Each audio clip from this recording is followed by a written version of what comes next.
ইনশাল্লাহ। আর এই যে যুবকগুলো যাদেরকে দেখছেন, এই অশিক্ষিত 3 নম্বর শ্রেণীর ছাত্রগুলা কোন একটা বাড়ির পিছন দিকে গিয়ে কোন একটা গাছের নিকটে কোন একটা জায়গাতে ক্লাবে বসে রোজা অবস্থায় আসরের সময় ফ্রি ফায়ার খেলে। হ্যাঁ, ফ্রি ফায়ার খেলে না এরা? খেলে না? তো বলেন এর সিএমে কি হলো? এর সিএমে কি হলো? এই ছেলেদেরকে আমি নিজে দেখেছি। বাঁশতলাতে এদেরকে দেখলাম। বাঁশতলা বুঝেন না? বাঁশের গাছ বুঝেন তো?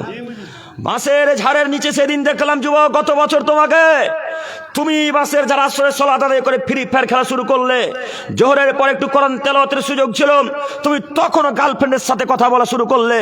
আসরের পর কোরআন পড়ার একটু সুযোগ ছিল, তখন তুমি ফ্রি ফায়ার খেলা শুরু করলে। বলো যুবক, তুমি কিভাবে পরিত্রাণ পেতে পারো? তুমি এমনি সিয়াম পালন করেছো, তুমি রবকে খুশি করার জন্য করনি, তুমি মানুষকে, বর্দির লোককে, বর্দির জনগণকে দেখার জন্য সিয়াম পালন করেছো। তুমি মূলত আল্লাহকে খুশি করার জন্য সিয়াম পালন করনি। যদি করতে, তাহলে তুমি এই নোংরা খেলা এবং গান বাজনা দেখতে পারতে না।